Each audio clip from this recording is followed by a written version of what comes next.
Vocab learning के अगले session में आप सभी को लीगल ओम का नमस्कार। आइए कुछ और सेंटेंसेस को हम ट्रांसलेट करते हैं अंग्रेजी से हिंदी में। पहला सेंटेंस आपके सामने स्क्रीन पर। Environmental pollution in India has reached alarming levels affecting the health of millions of people. ये एक सेंटेंस है। अब इसके अंदर कुछ वोकेब जो आपको पता होना चाहिए, जैसे एनवायरमेंटल पॉल्यूशन पर्यावरण प्रदूषण, अलार्मिंग लेवल्स चिंताजनक स्तर, अफेक्टिंग यानी प्रभावित करना, और हेल्थ यानी स्वास्थ्य को प्रभावित करना। तो ये हमारे उस सेंटेंस के वोकेब थे। आप कोशिश करिए कि उस सेंटेंस को आप ट्रांसलेट करें। मैं 10 सेंटेंस दूंगा इस पूरे वीडियो में। हर सेंटेंस के बाद आपको समय दूंगा, आपको मैं वोकेब बताऊंगा कौन सी महत्वपूर्ण वोकेब है। कोशिश करिए कि आप खुद से उसका ट्रांसलेशन कर पाए। भारत में पर्यावरण प्रदूषण चिंताजनक स्तर पर पहुंच गया है, जो लाखों लोगों के स्वास्थ्य को प्रभावित कर रहा है। आइए हम बढ़ते हैं हमारे अगले सेंटेंस की तरफ, जो आपकी स्क्रीन पर ये रहा।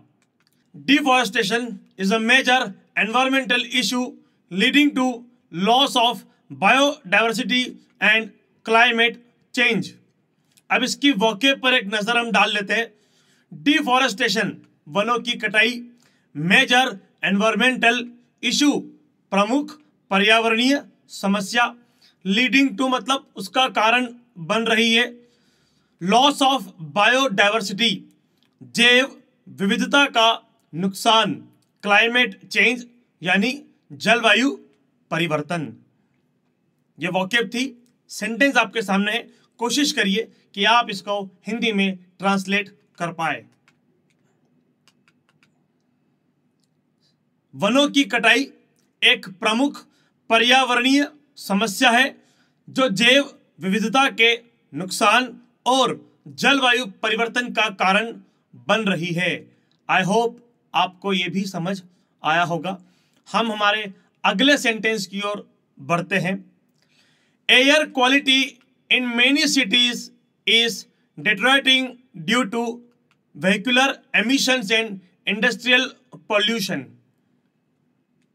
वही हमें एक बार फिर वोकेब देखना होगी, क्योंकि बहुत खतरनाक वाले शब्द यहां पर आए हैं।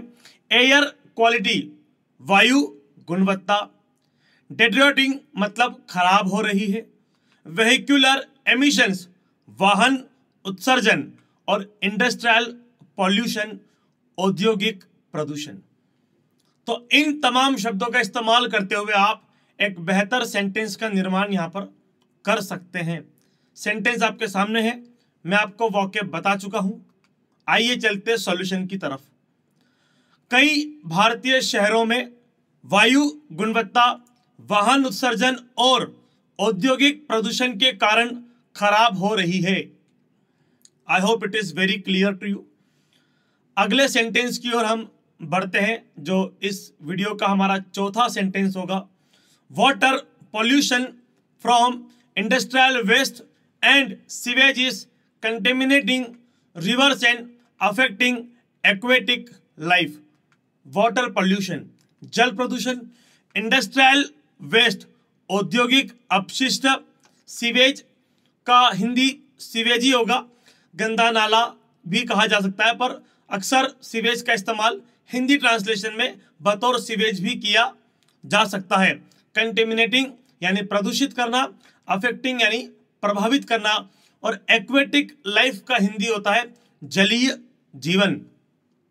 तो वोकेब आपके सामने है, सेंटेंस आपके सामने है। आइए इसके समाधान पे डालते हैं हम एक नजर। औद्योगिक अपशिष्ट और सीवेज से जल प्रदूषण नदियों को प्रदूषित कर रहा है और जलीय जीवन को प्रभावित कर रहा है। I hope it is very clear to you. अगला सेंटेंस है हमारा।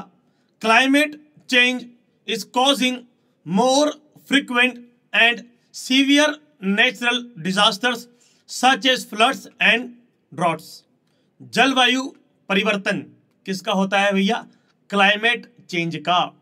मोर फ्रिक्वेंट एंड सीवियर, लगातार और गंभीर। नेचुरल डिजास्टर्स, प्राकृतिक आपदाएं। फ्लड्स यानी बाढ़ और ड्रॉट्स यानी सूखा। आइए इसका हिंदी ट्रांसलेशन क्या होगा वो जानने का हम यहाँ पर प्रयास करते हैं। जलवायु परिवर्तन, बाढ़ और सूखे जैसी लगातार और गंभीर प्राकृतिक आपदाओं का कारण बन रहा है। तो दोस्तों, अगर आपके पास वोकैब है तो आपका ट्रांसलेशन बहुत आसान हो जाएगा। अगला सेंटेंस आपकी स्क्रीन पर यह रहा। Plastic waste is a significant environmental problem polluting land and water bodies across the country. Waste का भी हमने देखा अपशिष्ट। प्लास्टिक को हिंदी में प्लास्टिक ही कहा जा सकता है, तो प्लास्टिक वेस्ट का होगा प्लास्टिक अपशिष्ट। सिग्निफिकेंट एनवायरमेंटल प्रॉब्लम, महत्वपूर्ण पर्यावरणीय समस्या। पॉल्यूटिंग, प्रदूषित करना। वाटर बॉडीज, जल निकाय। वोकैब हमारे सामने है। अब आइए हम चलते हैं भैया इसके ट्रांसलेशन के ऊपर। प्लास्टिक अपशिष्ट एक महत्वपूर्ण पर्यावरणीय समस्या है जो पूरे देश में भूमि और जल निकायों को प्रदूषित कर रहा है। आई होप ये भी आपको क्लियर होगा। अगला सेंटेंस है, conservation of wildlife and their habitats is crucial to maintaining ecological balance and biodiversity. Conservation, संरक्षण। वाइल्ड लाइफ, वन्य जीव। देयर हैबिटेट्स मतलब उनके आवास। क्रूशियल मतलब महत्वपूर्ण। इकोलॉजिकल बैलेंस यानी पारिस्थितिक संतुलन। और बायोडाइवर्सिटी यानी जैव विविधता। आइए अब हम इसके ट्रांसलेशन की ओर चलते हैं। आप कोशिश करिए कि आप सेंटेंस पढ़ें, वोकैब नोट डाउन करें और स्वयं से प्रयास करें उसे सॉल्व करने का। वीडियो को पॉज करके आप प्रैक्टिस कर सकते हैं। पारिस्थितिक संतुलन और जैव विविधता को बनाए रखने के लिए वन्य जीवों और उनके आवासों का संरक्षण महत्वपूर्ण है। हमारे इस वीडियो का 8वां सेंटेंस है, sustainable development practices are essential to minimise environmental impact and preserve natural resources. Sustainable development practices, सतत विकास प्रथाएं। असेंशियल यानी आवश्यक। मिनिमाइज यानी कम करने के लिए। एनवायरमेंटल इम्पैक्ट यानी पर्यावरणीय प्रभाव। प्रिजर्व यानी संरक्षित करने के लिए। नेचुरल रिसोर्सेस, प्राकृतिक संसाधन। अब आइए इसके सॉल्यूशन पर हम चलते हैं। पर्यावरण प्रभाव को कम करने और प्राकृतिक संसाधनों को संरक्षित करने के लिए सतत विकास प्रथाएं आवश्यक है। हम अपने अगले सेंटेंस की ओर बढ़ते हैं। वीडियो का 9वां जो सेंटेंस है, public awareness and education about environmental issues can lead to more responsible and eco friendly behaviour. Public awareness, सार्वजनिक जागरूकता या जन जागरूकता। एजुकेशन यानी शिक्षा। एनवायरमेंटल इश्यूज यानी पर्यावरणीय मुद्दे। कैन लीड टू, बढ़ावा मिल सकता है। मोर रिस्पॉन्सिबल, अधिक जिम्मेदार। इको फ्रेंडली बिहेवियर, पर्यावरण अनुकूल व्यवहार। आइए इसके सॉल्यूशन पर हम चलते हैं। पर्यावरण मुद्दों के बारे में सार्वजनिक जागरूकता और शिक्षा से अधिक जिम्मेदार और पर्यावरण अनुकूल व्यवहार को बढ़ावा मिल सकता है।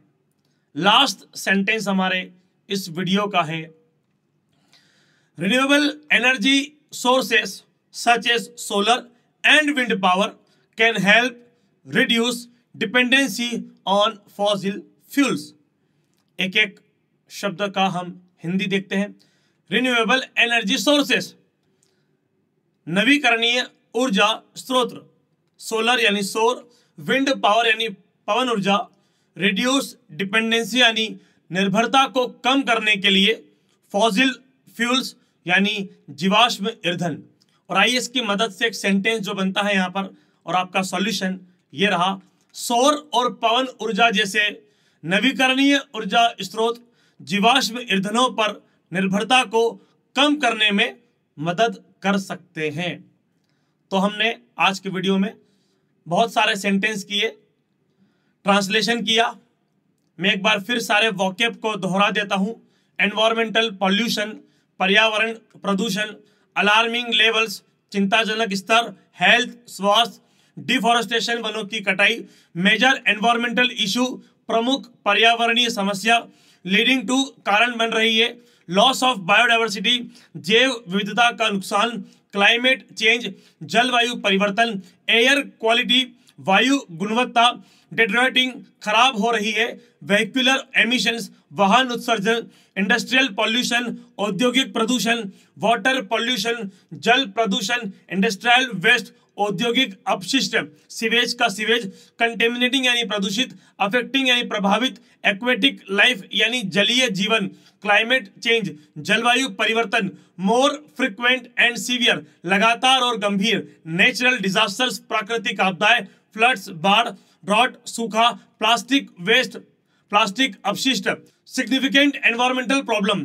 महत्वपूर्ण पर्यावरणीय समस्या, पॉल्यूटिंग प्रदूषित, वाटर बॉडीज जल निकाय, कंजर्वेशन संरक्षण, वाइल्ड लाइफ वन्यजीव, हैबिटेट्स आवास, क्रुशियल महत्वपूर्ण, इकोलॉजिकल बैलेंस पारिस्थितिक संतुलन, बायोडाइवर्सिटी जैव विविधता, सस्टेनेबल डेवलपमेंट प्रैक्टिसेस सतत विकास प्रथाएं, असेंशियल आवश्यक, मिनिमाइज कम करना, एनवायरमेंटल इंपैक्ट पर्यावरणीय प्रभाव, प्रिजर्व संरक्षित, नेचुरल रिसोर्सेज प्राकृतिक संसाधन, पब्लिक अवेयरनेस सार्वजनिक जन जागरूकता, एजुकेशन शिक्षा, एनवायरमेंटल इश्यूज पर्यावरणीय मुद्दे कैन लीड टू बढ़ावा मिल सकता है, मोर रिस्पॉन्सिबल अधिक जिम्मेदार, इको फ्रेंडली बिहेवियर पर्यावरण अनुकूल व्यवहार, रिन्यूएबल एनर्जी सोर्सेस नवीकरणीय ऊर्जा स्रोत सोलर सौर विंड पावर पवन ऊर्जा, रिड्यूस डिपेंडेंसी निर्भरता को कम करने में, फॉसिल फ्यूल्स जीवाश्म ईंधन। तो दोस्तों हमने सेंटेंस भी पढ़े, कोशिश भी करी कि हम उसको ट्रांसलेट भी करें और फाइनली हमने वोकैब को एक बार फिर रिवाइज भी किया। लगातार सुनिए वीडियोस को, लगातार प्रैक्टिस करिए, करत करत अभ्यास के ही काम होने वाला है। ट्रांसलेशन रातों रात नहीं सीखा जा सकता, ट्रांसलेशन आपको रोज आना चाहिए, उसकी हैबिट होना चाहिए। जुड़िए लीगल के साथ, फॉलो करिए लीगल को, अपने ट्रांसलेशन को अपने वोकैब को बेहतर बनाने के लिए। धन्यवाद, शुक्रिया, नमस्कार।